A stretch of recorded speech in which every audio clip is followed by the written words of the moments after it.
Good afternoon, everybody, and Juanita, welcome. Great to have you back again. Thank you, Mark. Good to be here. Well, it is, and what I'll do, I'll just, if I can share my screen, I'll just, where are we? Share screen, and off we go there. So we'll just go through it. I thought today what we'd do is kick off with some ideas just around the main issues that I think people find in regard to estate and succession planning. So just to introduce us, Juanita, Senior Associate with Murdoch's, and myself, both of us have been doing this for some time, so I'm sure there's lots of wisdom coming out of today's session. Let's hope so. Lots of war stories. That's it. So I just want to start off with the question, do you have your estate plan sorted? And I guess if you did, you wouldn't be here. So what I've found over the years is that worst case scenarios are, and this is sadly for most people, at the end of the day, if you don't get this sorted, you end up with family squabbles. People are fighting over money. Occasionally you'll get a contested will, and sadly in worst case scenarios, you've got siblings where they never talk again. And this is so easily fixed, and it's so inexpensive to fix this, to get this right. But sadly, these are the worst case scenarios. And I often ask the question, when I'm talking to groups especially, and that is, is there anyone in the room who knows a family where this has happened? And Juanita, I'm sure you've had plenty of situations where you've seen this, and most people have, haven't they? Absolutely. Yep, it's quite common these days, unfortunately so. Yeah, absolutely. So look, I thought I'd just go through and say what are the four biggest issues in regard to, as far from what I see, certainly in rural areas, what are the four biggest issues that create this sort of angst at the end of the day? And the first one is, apart from the obvious issues of procrastination and people feeling invincible, because at the end of the day, estate planning isn't a dinner table conversation, is it? So, people don't sit down at dinner and say, "Oh, let's talk about what happens when I die." And also, the truth is, people feel invincible around this, and they feel like, they'll get to it one day. It's like they just keep putting it off, and invincibility wins. But so, apart from those two big issues, I went back and I did a survey of all the people I'd done work with over the last 2-3 years, Juanita, and these just stood out in every situation. I think it was bar one. So I'm not sure what your experiences were, but the first one is the lack of what I call intergenerational communication issues. In other words, the lack of conversation between the generations. Have you struck this very often? Yeah, absolutely. And as you said, it can sometimes be a difficult situation, but the lack of conversation might come from just being the personality type that finds it difficult to talk about. It can be different values between the generations. And it is a difficult conversation, but once it's started, then it's a step in the right direction. Yeah, absolutely. And I think it also works in generational levels as well too. People, 60 and plus, their parents never talked about this sort of stuff. Just shut up and sort of, dad would fix it and that was that. So there was never a conversation, I think, from that generation. The next generation down, probably, 40 to 60 in that bracket, if parents are still alive, they don't want to, the kids then don't want to talk to the parents about it because it will make them look as if they have expectation and entitlement attitude, and it makes them look like they're greedy and kind of going, what am I going to get when you die? And so therefore the kids don't talk to the parents, so to speak, and so there's kind of a death of conversation from both ways. That the old people, it's not something they talk about. The next level, they don't want to be seen to be hungry and looking for what they're going to get out of it. And the younger generations are the ones that, the under 40s are the ones that really get missed out and have absolute confusion in regard to what they're going to do. In fact, I went out to the other side of Broken Hill recently and saw a family there. The grandparents, they've been asked, and the grandparents refused to have the conversation. Oh. who are on the farm. They just will not talk about it. Like they've been asked to have the conversation, nope, won't talk about it. The son, the third generation, the grandson is there, and he's saying to Dad, Dad, what can we do? I've got siblings. Where do I go from here? And of course, the father then can't tell the son anything, and the son has now had a child. So there's 4 generations on this farm, and they couldn't get the conversation going. And it was interesting. I went out there and kind of, as usually happens, within 15 minutes, you can kind of work out what needs to happen and how you would structure the right answer to get the right result and to keep it fair, to keep everybody, on path and to create a great outcome. But, until the grandparents are prepared to start the conversation, I mean, they're the ones that own the farm. So makes it hard. I think too when there's a number of children involved, so it may be difficult for the parent to talk to each of the children at the same time or not the same time. And there's also dynamics between children sometimes. So, between that generation with multiple children, that can also add another layer of difficulty, which sometimes needs to be overcome. Look, absolutely. And so the first one really is the conversation, and I think we're all in agreement there. And as I said, when I look back over the last 3 years, this was the issue. For everyone bar one of my clients that I, or people that I dealt with over the last 3 years, everyone had the same issue. And number 2, which is the fact that when you have this intergenerational communication stalemate, so to speak, eventually it's going to start leading to conflict. And I don't mean conflict as in punch up, so to speak, but I mean it's conflict in regard to narkiness or people not knowing what their options are. And it's like, well, do I stay here on the farm or do I go and get something else? Do I go and get a job in the city? Because of the uncertainty in regard to what's happening, conflict does start to happen. And all of a sudden, you are having blues between the generations, not necessarily, and not always ending up in fistfights, but I mean, there's just an underlying anger and resentment. And of course, once the second generation gets married and so on, I mean, that just multiplies, doesn't it? That's right. And this conflict will also continue potentially after the person has died. So without that lack of communication, if there was certainly, well, if not there was any conflict, then there's certainly going to be potential for conflict after that because of the lack of communication that had happened pre-death. So often we'll see children, when their parent dies, not knowing or expecting what they end up seeing in the estate plan or the will, and that can cause some terrible conflicts between siblings after their parents' death and permanent long-term issues in their relationships. I think it doesn't have to be a formal sit down and formal communication either. Often these types of things, it's like you said, we don't talk about them generally over the dining table, but sometimes you can. And often, sitting down with a cup of tea or a glass of whatever takes your fancy often is a good point for these things just to start to come out casually. And from there, it can move on. It doesn't mean that you all have to sit down and have a very serious, formal conversation.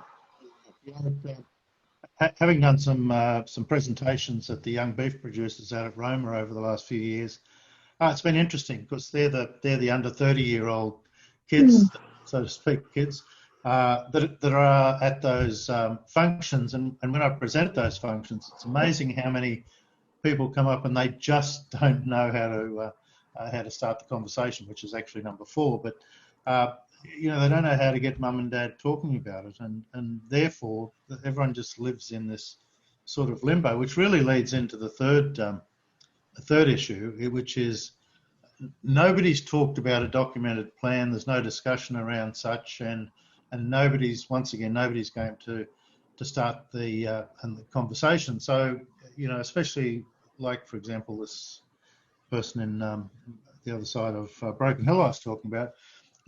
This kid who's one of 3 children, he's come home and he wants to stay on the land, and he's worked there now for a good number of years and starting his own family. And it's like there's no roadmap, there's no direction, there's no conversation around whether he's got a chance to take over. And sure, he's going to have to square up with his siblings and all those sorts of things. But he doesn't know that, does he? So why would he spend all his time putting improvements and all that sort of stuff if he has no idea that he doesn't know what the plan is? And so conversation around that is ever so important as well. I think also, like the document we discussed last time we spoke, with just answering some simple questions about what your wishes are and writing them and putting that down to paper is the best place to start, because the advisors are the ones that can help you with the formal documents, but by a documented plan, it can be as simple as in your own words, what your wishes are on a piece of a note paper. And from there, it will develop, but it's a start. Yeah, and look, Juanita, you're absolutely right. And I always say start with the heart. Start conversations out of the heart, not out of your head, not out of what your accountant and other financial advisors are telling you, because you can get lost sometimes in the complexity. And I think that's it's one of the three things that really stops people taking action too, and why we end up with these four big issues is people don't know how much it's going to cost. They think it's going to be overly complex, and they think it's going to take a whole lot of their time. So there's time, cost, and complexity. And because they don't know the answer to that, they don't start the conversation once again.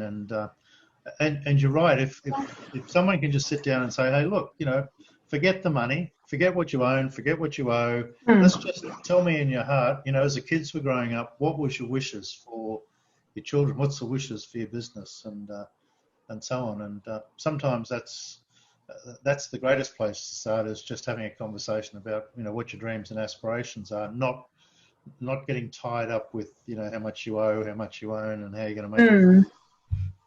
And I should add the warning: don't try to write your own will. This is just writing down your thoughts and your wishes from your heart, but you shouldn't be trying to write your will down on a piece of notepaper or a post-it, because that's when the lawyers can get involved if something happens and we've got little bits of paper everywhere. So it's just don't try to write the will yourself. Get your advisors to help you, but just start putting on paper what your wishes are, and as you said, Mark, your thoughts from your heart.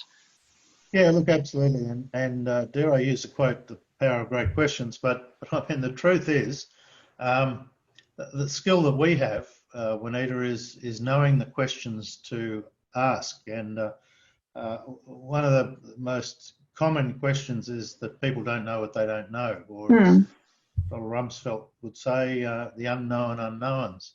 And sometimes it's very hard for people to say, well, okay, because people like to try and fix problems themselves. And I think this is why this is such a big issue, why it never, so many people are without an up-to-date, adequate or appropriate estate plan or succession plan, is because people start thinking about it and their head hurts. It's kind of like they don't know what questions to ask themselves. They don't know what they need to be thinking about. They don't know what their options are. And the truth is they can't do it themselves. And so you really need a facilitator to come in and ask great questions, which will help you uncover what it is that you don't know. And that's where your greatest freedom's going to come from. Yes, absolutely. And there's more to an estate plan than a will. And, as we both know, Mark, so that starting point is the best place. As I've said before, I often ask my clients to come in and just tell me in their own terms what it is they want, because it's our job to help them get to the end, get to the end game and have their appropriate estate planning in place. Yeah, that's a great way to approach it, and glad you do it that way. And that's probably why we work together like this, is because so many and I can say this, you probably can't because it's your profession, but I mean, a lot of lawyers are just order takers, and they sort of say, well, okay, now sit down, and they're GPs. They're not specialist estate planning lawyers, and so it becomes like taking an order. It's kind of, like, do you want beetroot with that, or do you want an egg, or tomato, or pineapple, or whatever? And they just ask questions and say, okay, and they start with what I call hard facts, which is, how much do you own? How much do you owe? Give me a list of if you've got trusts and companies. And so start with all the complicated stuff, and then they just they then act like accountants and say, well, okay, we'll give this to this person, blah, blah, blah. And they focus on equality and and they try. It's like they're trying to get them out there as quickly as they can, and they haven't asked any good questions to find out what's inside, what's really in the client's head, and what's really in the client's heart. And so I commend you on the way that you start your conversations with clients, because I think estate planning is an emotional thing. I mean, it's not a clinical thing. It's when people die, not sitting around, talking about money and structures and companies and trusts and all that sort of stuff. They cry. They get emotionally paralysed, and they want someone to hold their hand and make sure that they're going to be okay. And it's more about emotionally than it is anything else. And I told this story before, but I'll never forget the funeral I went to one of my clients last year, and the mother died, and the father, the son, and the daughter, they waxed on for weeks, because I knew what flowers Mum wanted on her coffin, and I knew what songs she wanted played coming in and going out. I knew which church, I knew where she wanted to be buried. I knew all those things, and that was worth more to them than testamentary trusts and asset protection and tax saving and all that sort of stuff at the time. At the time, it's emotional stuff, which is more important. So it's all very well to get all the facts, figures, and numbers right, but I mean, people want to know you care, and they want someone to be caring for them when one of their family goes. That's right. Yeah. Which kind of leads on, I guess, to number 4, which is the fourth number 4 of the big issues, and that's the truth is people don't know where to start. They not only do they not know the questions, and they don't communicate and all that sort of stuff. But you sit down with an average person and say, well, have you thought about getting your estate and succession planning done? And one of the reasons is, well, they know they can't do it themselves, but they really don't know who to go to. They think, if I go to a solicitor's, whatever the barriers are there, they don't know how to start the conversation, whether it's with the lawyer or someone like me or the rest of their family. There's just how do I open this conversation up? I don't want to sit down at dinner and talk about this with my wife and my kids, because everyone will start crying, getting emotional and so on. So they just kind of keep putting off the conversation, and they really need us to come along and say, hey, sit down, have a 30-minute free conversation with us, do whatever you like, but just sit down and start talking, and let us give you some direction in regard to the things you maybe haven't thought about, and a structured way to approach this, whether it's with us or with anyone. Sit down and let us give you some guidance in regard to how to best take action here. Yeah, and I think the key here is just make a start, because we all know there's things in our lives, whether it be work or personal stuff or just stuff around the home, chores around the home, that you just don't want to get. You don't feel like doing it. It falls down the priority list. But when you just make a start, no matter how little it is, God, you feel so much better. So I think, just make that start, however little bit it is. If it's putting something down on paper, if it's having a small conversation, and then you'll feel better, and then things will go from there. So that start is so important and so helpful.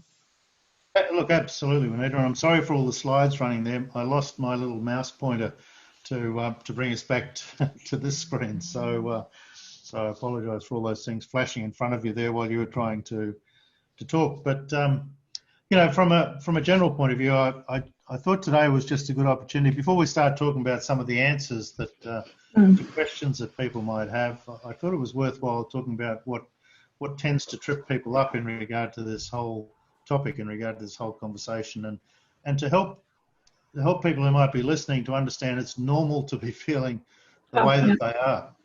Absolutely.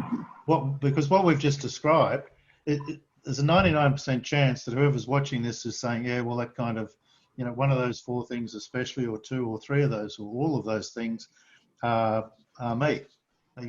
That's how they're feeling. And so I wanted to normalise what goes through most people's minds, and maybe for the next session that will prompt a few questions from people in regard to what do they want to ask us, what are some of the issues which are most topical for them, and come from a place of feeling normal about how they're feeling about this. I would think it'd be very rare for someone to be entirely comfortable, speaking 100% about all these issues. And, well, we are, of course, Mark, because we're trained in it and that's our chosen profession. But for most people we see, it would be very unusual for someone to be entirely comfortable and confident unless they've been through this process, a few times. But as you said, it's totally expected and usual to have those feelings. I was slightly and ask you a question. I hope you're ready for this, and it comes without any notice whatsoever. So what I'd like to ask, because probably because I've done this the other day, my daughter interviewed me and asked me this tough question. She said, "Dad, why do you do what you do?" And in your background, you've obviously seen cases where people haven't paid attention to this. You've seen the bad side of what can happen. So what, if I can ask you, what kind of drives you to make sure that, you try and get people to do what's best for them when you take them through this process? Well, obviously getting a good result at the end for the particular people and their families as a whole. You can really make a difference by, what we can do to assist the client. And I think, through my experience with estate planning, I've also seen estate disputes. I do a lot of work in estate disputes. So I can really, my learnings from seeing those, less than pleasant situations that I spoke about before, really assist me in coming back to the estate planning, because I can see what we can do to avoid those situations down the track, and it really can make an absolutely huge difference financially and also emotionally between people with relationships and families. Every family is different. Every single person that comes through the door has got a different story, a different family. No one's the same. So it's an interesting area for us as advisors, because it's not the same every day. Everyone's got their own story, and that's what we're able to learn and assist with. Because I knew you'd done a lot of work in disputed estates, and you've actually seen, which is fantastic. From my point of view, I love the fact that you've seen the other end, where people haven't done a good job up front. They've gone for the cheap option or whatever. They haven't put time and effort into creating a good plan for their family. And look, I'm sure 99% of people love their family, and if they realise by not doing something what a bloody big mess they'd left at the other end, they'd turn in their graves. But the truth is, when people don't pay attention to this and don't do it properly, you've seen disputes, you've seen estates where money has just gone to the lawyers and so on because someone wants to contest a will because they feel slighted that they don't understand why mum or dad, structured a will in such a way because they thought that was fair, and so they felt slighted. They've contested the will, and nobody ends up with anything.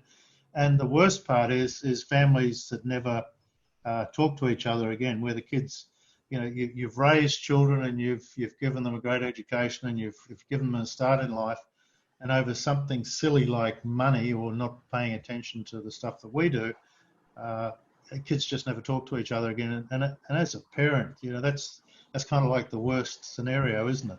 Absolutely. And, I think this area of law is definitely, unfortunately, disputes a real growing area. And we're seeing up at the Supreme Court every day these disputes coming up. And so, they need to be resolved, but they should be able to be prevented, hopefully, before they ever get to that stage with some good estate planning.